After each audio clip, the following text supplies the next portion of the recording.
Hey everyone, this Saturday is effectively the beginning of Melbourne Cup week. We've got Derby Day in Melbourne and then Golden Eagle Day in Sydney. Then Tuesday is obviously Melbourne Cup Day, Thursday Oaks Day, Saturday Champions Day. So 4 meetings across Saturday through to the following Saturday. We've just rounded out October and ended the month with just over 22 units profit.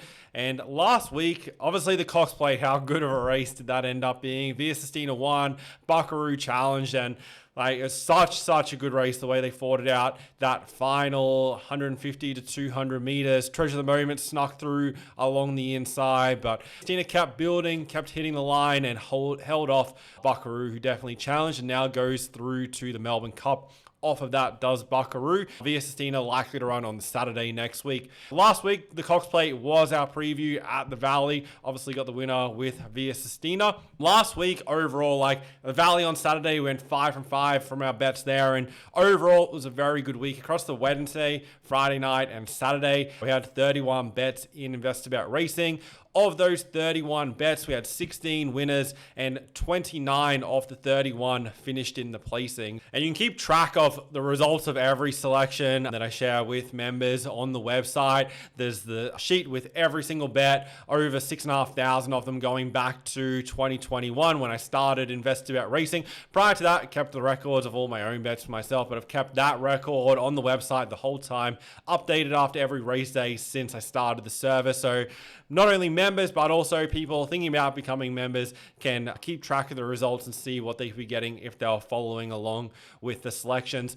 In this video, we're going to preview the Victoria Derby from Flemington, which is race 7 on Saturday, and then also look at the Golden Eagle from Randwick. That's race number 8. There will also be a runner-by-runner Melbourne Cup preview that'll be out on this channel on Sunday night. So make sure you subscribe, you have notifications on so you get that video as soon as it's posted. I'll be going through every horse in the field, sharing my thoughts on which ones can win, which ones can't, and overall my top selections. The purpose of this video is Saturday first. We'll end up probably having around 20 to 22 bets on Saturday, which you can follow through Investor.Bet Racing in the link in the description. It will just depend on obviously what the weather does.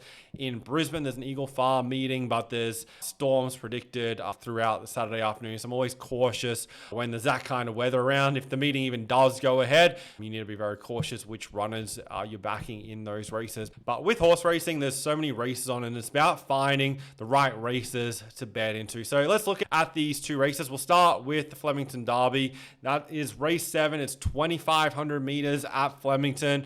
They start just before the winning post in the home straight, and they do hit a turn very quickly from this starting position. So barriers are ultra important to reserve energy early. Gold Rush Guru, who won this race last year, had barrier 13. So Jamie Mellum did do quite a lot of work early, but eventually was able to roll forward and settle one out, one back. However, historically, it's been tough to win from wide draws. 4 of the past 5 winners have been drawn in barrier 7. And the reason for that is the first 400 meters of the race is around a fairly sharp turn. And so if you're out there working, particularly in a race where basically every runner is a question of running out the 2,500 meters due to the situation of this race being all 3-year-olds, ideally you don't have to cover that extra ground, particularly early on in this kind of race with that question mark. As I mentioned, Gold Rush Guru won the race last year with 57 kilos from gate 13. That runner had all its runs in the preparation, so all 5 starts over in Adelaide, then they brought it over, so 6th up in the preparation, had won the listed Hillsmith Stakes at Moorfield prior by 2.2 lengths over the 1,800 meters.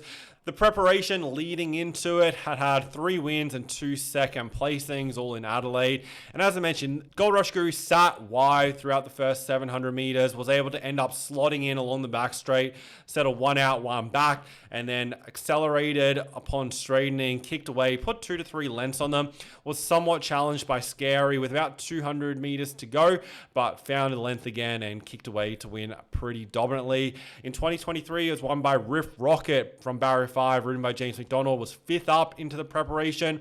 The run prior ran 2nd to Sunset by 0.1 of a length in the Group 3 Ned's Classic over the 2000 at Caulfield. Had 2 wins and 2 seconds throughout the prep prior, was racing really well leading in. And the run prior was the second to Sunsets, who was the horse that it took a while to wear down in the straight, hit the front with just over 100 meters to go, and Apulia flashed late on the inside under Zara and just missed. Riff Rocket found the spot early, midfield in the running line, got a really good run, and had the second place getter Apulia on his inside. Apulia was a touch held up, but mostly had the chance. And then back to 2022, the winner was Man Zeus that year, ridden by Michael D from Barrier 7. It was also 6th up in the preparation. Generally, deeper into the preparation is ideal from what we've seen previously. I was coming off an 8th placing in the Group 1 Spring Champion at Randwick, beating 4.5 lengths behind Sharp and Smart over the 2,000 meters. That was the horse that it beat in the Victoria Derby that year. Turned the tables. Sharp and Smart ran second. It was on speed in the run under Hugh Bowman, just in behind the first 4 in the run. Man Zeus, though, sat wide and back in the run, was held up still upon straightening. Took a while to wind up, but hit the line strongly over that final 100 meters, especially. Now, this year's edition of the race, just like every year, every horse carries 57 kilos, but importantly, there's not a huge amount of speed in this race. And even though it doesn't, sometimes like you can look on paper, there's not much speed, but then when stables see that, jockeys see that, they look to take advantage of that and put themselves up on speed, and then that puts tempo into the race. But I think this race is slightly different in the fact that most of these runners are question marks at running out the 2,500 meters. So if they don't need to go quick, they're not going to want to. And I think that really sets this race up for Observer, which brings the best form line. So I'm going to run through majority of the field here, if not all the runners, and just give you my thoughts on them. There's 3 key lead-up races that bring the majority of the field into this. The number 1 best of those was last Saturday at Moonee Valley. It was the Vars over the 2,040 meters run just before the Cox Plate. That race was won by Observer. Mark Zara sticks, and Observer, number 1, goes up clear favorite here. The final margin in that race was only half a length to Providence, but Mark Zara absolutely put the handbrake on, and that final about 60 meters or so, just before the 50 meter mark, he completely switched off Observer and was basically coming to a standstill at the finish post. Providence flashed late, but the margin easily could have been a lot bigger if Observer was fully tested. Went to the line very soft, and in fairness, had to do a good chunk of work early in that race to find the front. Was from barrier 6, 3 and 4 wide through the first 400 meters around the turn, working to find the front. So off that, I think the 2,500 meters will be fine, and did save a lot of energy being able to be saved up late in that race last week. Couldn't have drawn any better in barrier number 4. Should get every possible chance. Think Zara, he'll firstly look to park in behind the leaders as opposed to trying to lead this race all the way around the Flemington 2,500 meters. And if he lands 1 out, 1 back from the gate, which is pretty likely the way the map looks to set up, from there should be extremely hard to beat. And at the end of the day, like realistically, just needs to run out the 2,500 meters to be hard to beat. It's going to have map advantages on a number of other chances in the race, like your Providence, who's drawn wide for Williams and Waller. Autumn Mystery as well, drawn barrier 17 for Blake Shin. It's going to be tough for those horses from out there from this starting position. So Observer with the map, with the form, clearly the one to beat. Last week in that Vars race, was backed in early in the day into about $1.70, $1.75, and then there was that little push out late where it went back out to $1.90. Currently, as I'm recording this, is about a $2.20 chance, which I don't think there's a huge amount of value there with the question marks, but at the end of the day, the only real question mark here with Observer is, will it run out the 2,500 meters? Of the other runners that come out of that same race, Providence, who produced that big finish from last into second, and in a race won by the leader as well. So you do have to give credit to that run. And I do the fact that Providence got a real hit out in that race, so it should set him up well to run out the distance here. Was only marginally closing the gap on Observer until Zara switched Observer off. Chris Waller has won 2 of the last 3 editions of this race, but Providence loses. James McDonald, Craig Williams goes on, is drawn wide, and is still an 8-start maiden going into this race. Williams from barrier 12 probably drops back to avoid getting caught wide, and then has to make a big looping run, which I really don't think that's ideal, particularly if he is caught wide during that early stages, if he doesn't want to go all the way back to last in what is a fairly big field. Other runner, third place from that race is O'Shamus, who ran on similar to the way Providence did. I don't think there was a huge amount of difference between them. If you look at their final 200 meters, was on the fence in the run, getting a pretty easy time of it, but ended up being held up around the turn, hit the line well once clear, does lose Damien Lane and gets Karen McAvoy going on, taking the ride, but it's drawn very well in barrier 5, particularly compared to Providence. And it was nearly as good of a run as Providence, and right now with O'Shamus, you're getting $19 as opposed to $6 about Providence. So I do think there is a little bit too big of a gap in the market between the two of them. One step closer, ran fourth, was one of the first ones under pressure coming towards the turn there at the Valley, but kept on finding all the way to the line. In this race, we'll keep grinding away, but probably just needs, even though it's a 2,500 meter race, still needs a bit more acceleration in order to be winning, in my opinion. And Options is the kind of interesting runner that ties in the other form lines. It ran 5th in this race last Saturday, was back in the field with Providence and ran into traffic in the home straight. One thing I do notice about Options and Harry Coffey, like he did get this horse clear in the home straight and did have time to show a little bit of dash and close the margin, but I don't think hit the line really that well or that hard, even under the whip. So it concerns me a little bit. Obviously, you got to factor in that the form prior was very good and then ran into traffic in that race last start where Providence had the run. So it's another one where I think currently the gap in the market with Options about $16 and Providence $16, similar to as both O'Shamus and Options hit traffic where Providence didn't. James McDonald was able to get that really nice slingshot into the race out wide and build into the race with momentum, whereas the other two weren't able to. Then the other key lead up, which brings 7 runners out of it, is the Group 3 Sportsbet Classic, which was over 2,000 meters at Caulfield. That was a real bunch finish. There was 6 of the 8 horses within 1.2 lengths of each other, and the winner, which was Autumn Mystery, on the line, and the race overall rated really poorly. So I do have pretty strong reservations on this race being a good form reference overall. So kind of happy to avoid every horse out of it. So that instantly helps me remove 7 runners. I'll share with you why. So Autumn Mystery, who won, had run of the race from barrier number 2. Blake Shin was able to get up along the fence and win it in a close race. He's now 2 from 2 on this horse, so he does know how to get the best out of it, but goes from a barrier 2 fence in the run, given every possible chance, and only winning by a small margin in a really bunch finish, to out in barrier number 17, so the exact opposite of last start, and has to go right up in distance. So find it difficult, like really difficult, to see Autumn Mystery winning this race with the setup that it had. Miwa, who ran second in that race, was slow away, dropped back to last, was held up rounding the turn and ended up finishing second. Jordan Charles also lost the right rein, you'll see, as they hit the line there. So I'm not sure how earlier on that was an issue in the race.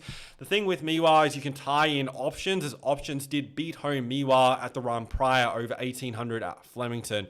So the horses behind them, Amazaki, Deal Done Fast, McMoody, Arabian Prince, Engine of War, all come out of that race. Engine of War sat up on speed with the leader and the one that finished last. It dropped out to finish 7th. Comes out of that race, obviously, but dropped right out of it and does get the blinkers on here, but is a concern the way it finished off last start, going up an additional 500 meters. That race overall, I think, is tough to use as a form reference and does help strengthen the argument there for the Valley Run being the stronger form line. The other one that brings 5 runners into this race is the Geelong Classic over 2,200 meters. It also had that bunch finish. There was 1.2 lengths between the top 5 there. The race was won by Azazel, which was a really good, solid win after a good run in transit. Do like the way that he ran out the 2,200 meters. Michael D sticks and stuck with him all preparation. The concern with Azazel was beaten by Options and Miwa the run prior over the 1,800 after getting an absolute perfect run. The time that it was beaten by those 2 horses, Michael D was parked 1 out, 1 back, had every possible chance. And Then when you look at what Azazel did in the Geelong Classic, it's hard to see any runners out of that race turning the tables on Azazel. You got Highvol, Hules, Savasanta, Matsuda, and Arkora was a little bit unlucky, so maybe Arkora can close the margin a little bit, but it's hard to see then with Azazel being able to tie in options of Miwa, which then ties in back to the Valley race. I think this race really sets up for the runners coming out of the Vars last week to be the key form reference that you can use here. That's the strongest form lines. You can tie in those other races, so I'm happy to trust it. I think Observer, quite clearly the one to beat off the win last week. Could have won by a much bigger margin had it been fully pushed out, saved the energy late. Now just needs to run the extra 460 meters on the quick backup, which majority of this field is. Would have liked to see him pushed out last week just through the line to give you a bit more confidence going up in the distance, but didn't need to be comfortably beat that field without that being the case. I think Zara will be happy to take the trail just in behind the leaders here, and that should give him the chance to run out the 2,500 meters. No runners out of that race get a weight swing on him either, so there's no extra factor that can help them close or overturn the margin. O'Shamus and Options are the two that I think are a little bit of overs, both being held up in that race, which around the Valley, if you run into traffic on the home corner, your race is just about done unless you can slice through and you just have enough time to sprint really quickly. But even though they're a little bit unlucky, it's hard to see them turning the tables. I just do think the gap between O'Shamus, Options, and Providence in the market is a little bit too much. The run from O'Shamus was just as good as Providence, yet it's triple the price. The 2,500 for O'Shamus is a bit of a question mark, though, particularly when you look at the bloodlines. But I did like the way that it hit the line.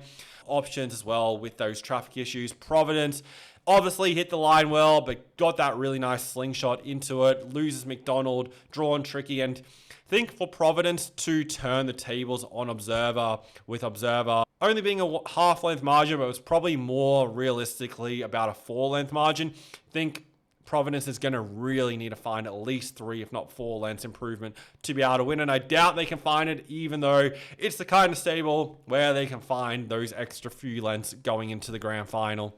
So Observer, clearly the one to beat. For me, it's just a matter of what price I'm happy taking. I ideally want to get 230, 240, just below 250. I'd be happy with that. And then it's just a matter of how much I decide to stake on it. With the racing, my maximum bet is 2 units of 100 unit bankroll.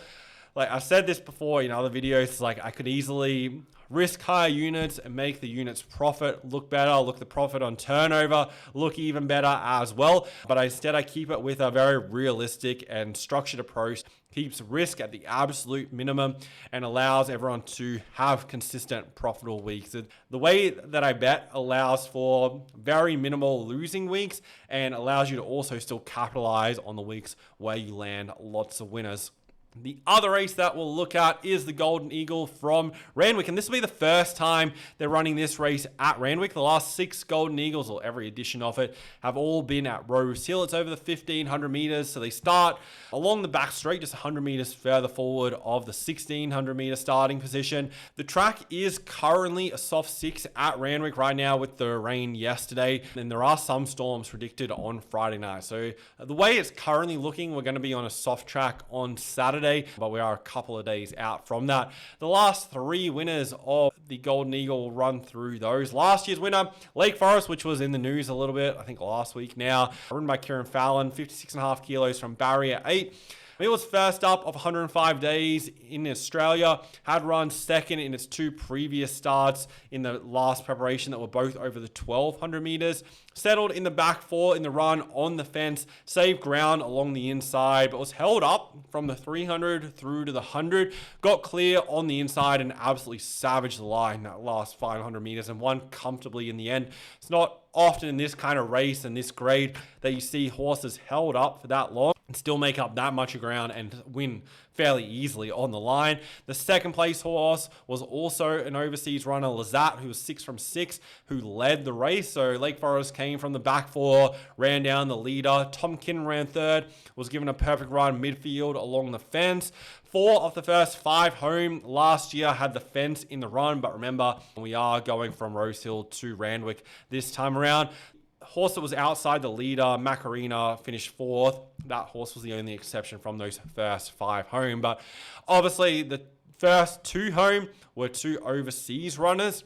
In 2023, Bam Burmai won, which was a Japanese runner for Josh Parr from Barrier 2. It was first up in Australia. That overseas form stood up again the year prior. The prior prep had 2 runs for a win over the 1600 and a third over 1600. Settled midfield on the fence, was held up similar to Lake Forest, this time from the 400 to the 250 mark. Got room against the fence, was strong the final 200 meters, splitting the Godolphin horses Pericles and Golden Mile. Those 2 led and box seated in the run. And once again, 4 of the first 5 home had the fence in the run.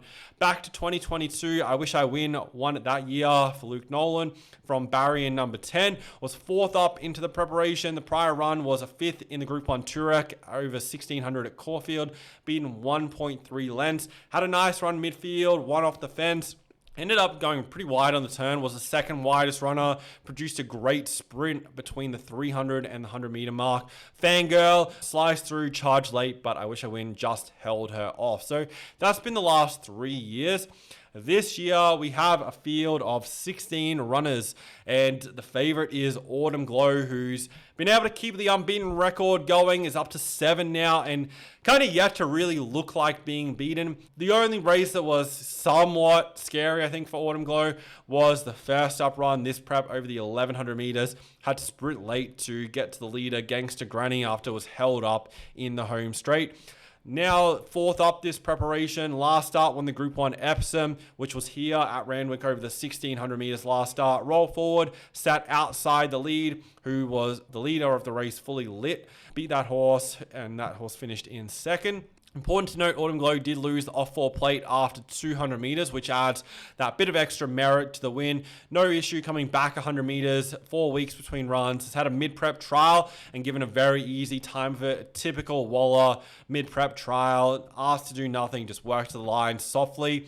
At Randwick, has won all 3 starts, 3 from 3 with James McDonald, who goes back on board after being ridden by Karen McAvoy at the past 2, and 4th up this preparation. So we'll be peaking. This is obviously the target race as they aim to make it 8 from 8 through the career so far. Drawn in barrier number 9 makes things somewhat tricky, but I think McDonald, like with this horse, they can go forward, they can sit outside lead, they can go back, and this horse finds the line well regardless. I think he'll look for a similar spot to I Wish I Win had, midfield with cover, build into the race down the middle of the track. That should suit Autumn Glow perfectly here. There does look to be somewhat a fair bit of tempo, but Autumn Glow handles all conditions. One first up on a heavy 10 when held up. There's one on a soft, one on a good. Hasn't really mattered with this horse so far. Is definitely the clear and deserving favorite, that's for sure. The horse that it beat last start, Fully Lit, has barrier number 14 here for Regan Bayless. Has that second placing to Autumn Glow and did win that mid-prep trial that Autumn Glow was in. So you can draw some lines through Fully Lit with Autumn Glow. Has been in work since all the way back in May. He's with Waterhouse Bot Stable, but I don't think there's much upside at all to come, whereas I think Autumn Glow is going to go to another level here. We'll have to work early from barrier 14, and there's going to be more pressure here than last time. Like last time, Autumn Glow was comfortably able to sit outside, Fully Lit on the lead, Fully Lit got control. That's not going to be the case again in this race, that's for sure. So I think it's a really tough ask for Fully Lit coming into this race. Another key runner is Linebacker. This horse won the leader, which is the Silver Eagle over the 1300. Won it very easily, drops a kilo off of it. And that's where most of this field comes from. You've got Lord Penman, Mayfair, Shangri-La Spring, Depth of Character, all coming through that race. Had barrier number 12 there and was a touch wide, sitting 3 wide without really cover, but just parked off of them. And generally, that's a really bad spot to be in. I don't like being 3 wide without cover in races, and I really try to avoid backing horses that potentially settle in that position. But do think it suited Linebacker in that race that day. They went pretty slow out in front, was up there, allowed to build momentum, and showed a good sprint as they straightened up and put them away to win comfortably in the end. And also you do have that trial win ahead of Kaying Rising in the trial prior. My concern here with linebacker has been my Pericles first up, who Autumn Glow comfortably beat last start. And I think as much as it was 3 wide without cover last start, it was suited by the race shape there. Third up here and drawn well in barrier number 5. And also does get a positive weight swing on Lord Penman, Mayfair, Shangri-La Spring, Depth Character, all the runners out of that race last start. So I really can't see any of them turning the tables on linebacker here with the weight advantage and with the way linebacker is drawn here, assuming that it has even luck. I just don't think it's going to quite be Autumn Glow out of that. The other key Sydney form is Perfumist, who has barrier number 1 here for Rachel King. Had every single possible chance to win last start, and Ida Flyer ran her down. And Ida Flyer was wide the whole trip, I think, from barrier 15 in that race. So if Perfumist wasn't able to win there, I really can't see it winning this race, and also has to carry 1.5 kilos more weight, and there's going to be more pressure up on speed. So I think definitely is unders at the $17. Then we've got the 2 overseas runners. You got Panja Tower and Seagulls 11. Firstly, Panja Tower, who's a Japanese runner, has won 4 of 6 career starts, comes into this of a 10-week spell from Japan. Last start was a Group 3 win over the 1,200 meters, had barrier 5, a start of $5.50. Won a Group 1 back in May from barrier 11 as a $26 chance. Gets a perfect run from barrier 4, that's for sure. I think for Panja Tower here, likely is going to need a good track though, and with the current track and weather expected, it's hard to see Randwick being a good 4, and if the rain does hit on Friday night, it doesn't look likely at all. So I think that hurts Panja Tower's chances. The map and everything all sets up really nice. I think they're just really ideally looking for a good track. Seagulls 11 comes over from the UK. He's going to be ridden by Tom Marquand, who comes over from the ride, and he's had really good success in Sydney previously. Seagulls 11 has good residual fitness as it had 5 runs at last preparation, including a Group 3 win over the 1,600 meters. Drawn well in barrier 3. May be a little bit outclassed, but I am definitely wary of it. Did start $51 in a Group 1 at the end of last prep and was beaten 4 lengths running 8th. I think you can't completely rule this horse out, but I think it's definitely going to have to go to another level to be winning this race. As much as the past couple of years, this race has been dominated by overseas runners, don't think that's the case this year. I don't think Panja Tower gets the conditions, and I think Seagulls 11 might be just a touch outclassed coming into this, and $26 does seem about the right price for it. The other form and key form, I guess, in this race comes up from Melbourne. You have Seppels, who this is the real question mark runner for me from barrier number 6. Massive win first up at Caulfield, then a strong win in the Group 1 Rupert Clark over the 1,400 meters there. Last start was a $2.50 favorite in the Group 1 Toorak over the 1,600 meters, but ended up dropping out to run last. That race was won by Transatlantic alongside Evaporate in second. In that race, Seppels had a really good spot early, like landed in a great spot. Then when Lazura was wanting to drop in, got checked pretty significantly, ended up dropping back and then getting shuffled back through the field, near enough to last, then didn't run on from there. I think if Seppels brings the best form that it's capable of, it's definitely better than a $20 chance with the map that it has here for Ethan Brown. So it's one that I'm not fully ruling out at the odds. Mentioned Evaporate. It also comes out of the Toorak. It's about a $9.50 chance, $10 right now. It ran second in the Toorak. Transatlantic led them up. Evaporate was second last in the run, looped the field, and just couldn't quite get past Transatlantic. Did beat that horse the run prior at Sandown over the 1,500, which is the same distance of this race. Transatlantic bolted in last Saturday in Sydney, so that form does look pretty good there through Evaporate. And also Blake Shin has ridden this horse in the last 4 runs. Nash Wheeler takes a ride for the first time here. I think for Evaporate, the tactics are going to be really interesting. This horse has run well going forward, has also run well going back in the field, so does give Nash options here from barrier 7 where he wants to go. Do they try and go forward and then get caught in a bit of a speed battle, or do they look to drop back and then end up having to out sprint Autumn Glow? I think their best chance is rolling forward. I just don't know if the race shape is going to suit that as much. Those are all like the main chances who I think are somewhat winning chances for this race. Do think like Autumn Glow holding a form has to be right in the finish here and has the right trainer jockey combo.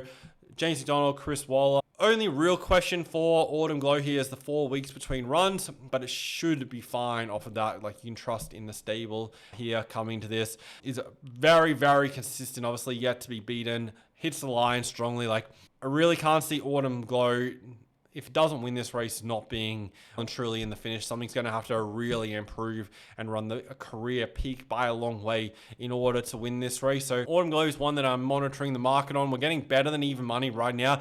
Do want a little bit more though. Similar kind of situation to Observer. Do think like 250 for Observer, 250 for Autumn Glow. Like, I can't see them both losing their races. Backing them both at those price ranges just about guarantees profit. But obviously you want to combine it with a wealth of other selections across the country on a Saturday, as opposed to just going all in on a particular runner. Of the other runners, Seppels has that good SP profile out of the Toorak, needs to bounce back from that. If he can, then it's definitely in the race. And I do think the gap between Bulls and Evaporate in the market is a little bit too much right now, particularly off the SPs from last start. Linebacker is well suited, has its field from last start covered with the weight swing. I just don't think he's able to beat Autumn Glow at her best. I think she'll have him covered. Panja Tower, the Japanese runner, if we are running on a good track on Saturday, like right now we're a few days out, then it's definitely within a chance. We'll need to improve though. At this stage of ratings, Autumn Glow does have Panja Tower covered. If the track is a soft 6 or worse, then I don't think Panja Tower could win and does look Autumn Glow's race. So those are my thoughts on the two main features for Saturday, the Victoria Derby and the Golden Eagle. As I said, with these feature races, just like the Cox Plate last week, just like the Caulfield Cup the week before, even though we've gotten the winner in both of those races, they haven't even been the max bet on the day. Across all the races, you want to distribute your betting bankroll across those. Don't go all in. Don't just put everything you can on one runner and hope runner wins. The sustainable and consistent approach that allows you to have winning months every month and majority of weeks profitable is by splitting your bets across multiple horses throughout the day, across different tracks. You also, even though we last week got 5 from 5 at Moonee Valley, so we bet into 5 races, all 5 of those horses won. They were still just a share of the bets that we had, because sometimes like the track bias can play up. It can really suit on-pace runners, or certain spots in the home straight can be massively disadvantaged. And if you've got multiple horses in that position, then it can ruin your whole day. So that's also part of the reason I bet across all the different metro tracks in Australia. But yeah, really exciting week coming up. Derby Day, Golden Eagle Day, big fields. Like Flemington on Saturday, all 9 races are group races, as we see in this meeting every year. You've got 3 Group 1s on the card, race 6, 7, and 8. The Coolmore Stud down the straight over 1200. You also have the Empire Rose over the mile, race number 8. Then there's also a couple of Group 2s and 4 Group 3s on the card. Randwick, good 10 race card. And then we'll also be betting Ascot over in WA. We've got 10 races from there, 10 races from Morpheville in South Australia. And right now there is a 10 race card from Eagle Farm, but we'll see close to that how the weather is looking for that Eagle Farm meeting. Then Tuesday, Melbourne Cup Day. Once again, plenty of bets. There'll be about 20 bets for Melbourne Cup Day. All the plays for Melbourne Cup Day will be out on Monday night, so you'll be able to lock in all those bets the night before for the Tuesday afternoon. So even if you have to work or whatever, you can still have all the bets on. And there will also be a Melbourne Cup runner-by-runner preview out on Sunday night on this channel. Definitely don't miss that. Oaks Day, all the plays will be out on Wednesday night for the Flemington meeting there. And then, as usual, the Saturday plays next week will be out on the Friday afternoon. So really excited for the next week and a bit ahead. Really looking forward to it. We'll keep the good run going on the horse racing. As I said, last week we had 31 bets. 29 of those bets finished in the placing, 16 winners. We ended the October month at 22 units profit. A few more units profit over the next few days, and we're over 300 units for the year. And we'll look to keep building it to the 400, and hopefully we can get a few really big days and get it to the 500 mark by the end of the year. But the strategy doesn't change. Keep on following the exact same process that not only has gotten us the almost 300 units this year, but it's also got us the 1,750 units across the past 4 years, and also that's worked for the past 13, 14 years overall. That's why I created the racing show, to help everyone win and profit betting on horse racing. It is the easiest thing you can make money out of because there's the most mistakes in the market, and everyone always goes chasing big roughies and trying to just find that one horse.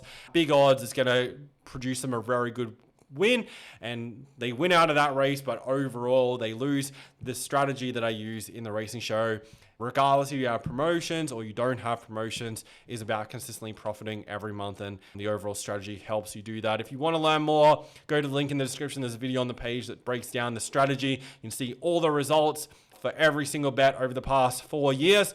So you see how we've gotten to those results. Definitely check it out. Thanks guys for watching. Stay tuned for the Melbourne Cup runner by runner preview on Sunday. I'll see you in that video.